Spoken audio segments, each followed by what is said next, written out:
بسم الله الرحمن الرحيم. السلام عليكم ورحمة الله وبركاته.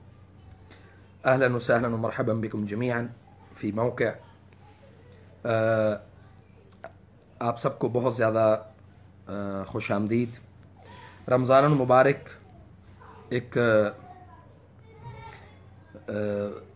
انتہائی متبرک ساعتوں کا مہینہ ہے.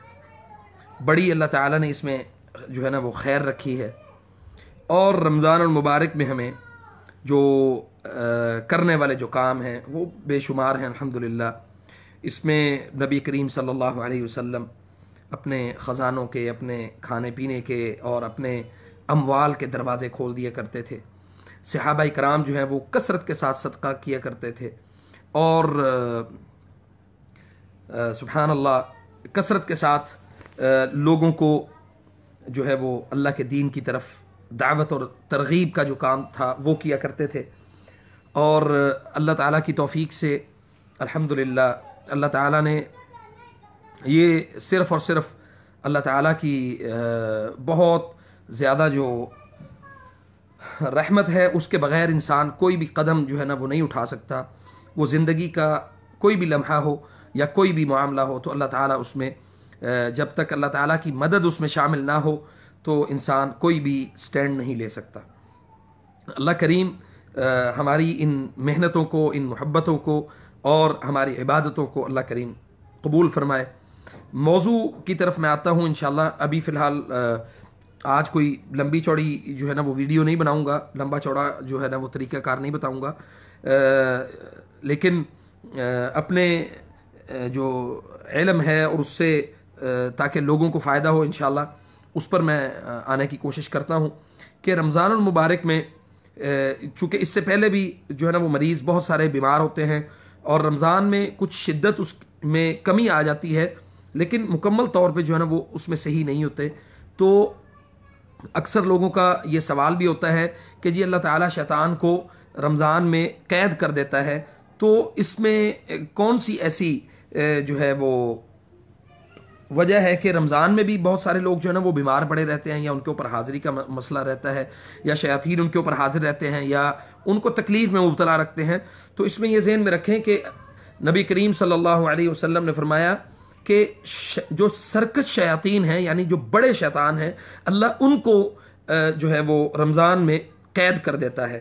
تو جو ان کی ذریت ہے، جو چھوٹے جو ان کے جو یعنی اولاد ہے وہ آزاد رہتی ہے. اب دیکھیں رمضان میں وسوسے بھی آتے ہیں، رمضان میں جو ہے وہ حرام کام بھی لوگ کر رہے ہوتے ہیں، تو یقیناً اس میں جو یعنی جو شدت ہوتی ہے وہ اس میں ضرور کمی ہوتی ہے.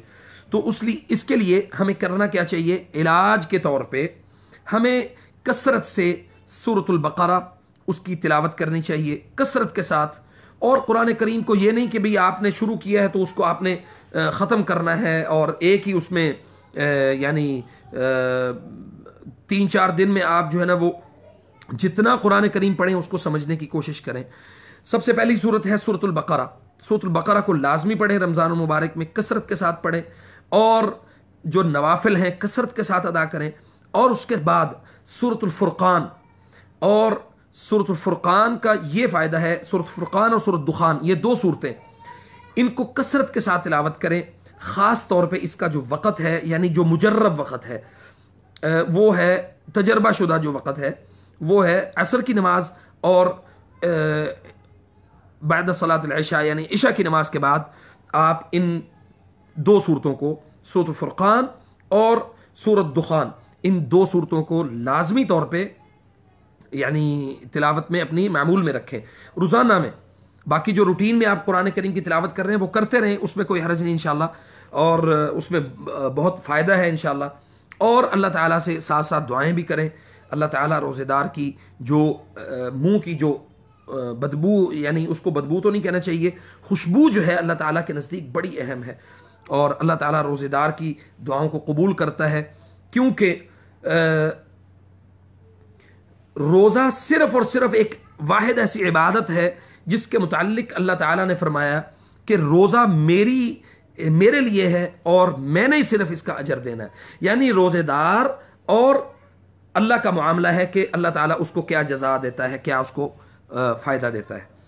اور اس کے بعد قیام اللیل میں یعنی تراویح میں، یا اگر آپ اجتماعی طور پہ پڑھتے ہیں وہ تو قرآن سنتے ہی ہیں آپ مساجد میں، اگر گھر میں خواتین پڑھتی ہیں تو وہ تو ان کا سلسلہ جاری رہتا ہے، لیکن اگر آپ انفرادی طور پہ قیام اللیل کرتے ہیں، رات کو نوافل ادا کرتے ہیں، تو نوافل میں آپ کو کیا کرنا چاہیے کہ جو آخری چاروں قل ہیں، قل هو اللہ یعنی قل یا ایھا الکافرون، قل هو اللہ احد، قل اعوذ برب الفلق، قل اعوذ برب الناس، یہ چاروں قل جو ہے یہ کثرت کے ساتھ اپنے اس میں پڑھیں، اور یعنی اپنے تلاوت میں، قرآن کریم کی تلاوت میں جو آپ کریں گے اس میں لازمی اس کو شامل رکھیں۔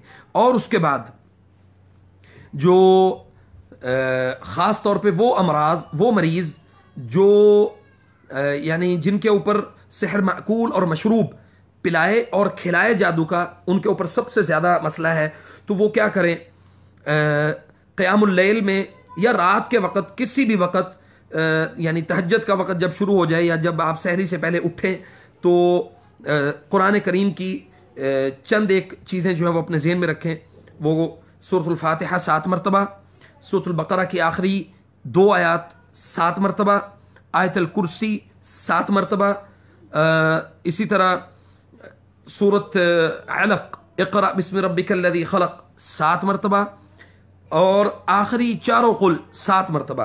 یہ پانی دم کر کے رکھ لیں، پانی دم کر کے رکھ لیں، اور اس پانی کو اپنے ساتھ رکھیں۔ سحری کا جب وقت ہو، آخری جو پانی پینا ہے وہ آپ نے یہ والا پانی پینا ہے۔ انشاءاللہ باذن اللہ ہمارے جو رقیۃ الشریعہ کے جو سیشن ہیں وہ رمضان المبارک میں یعنی جمعے، ہفتہ اور اتوار، اس میں جو ہے نا وہ ہوا کریں گے انشاءاللہ، لیکن افطاری کے بعد ہوا کریں گے۔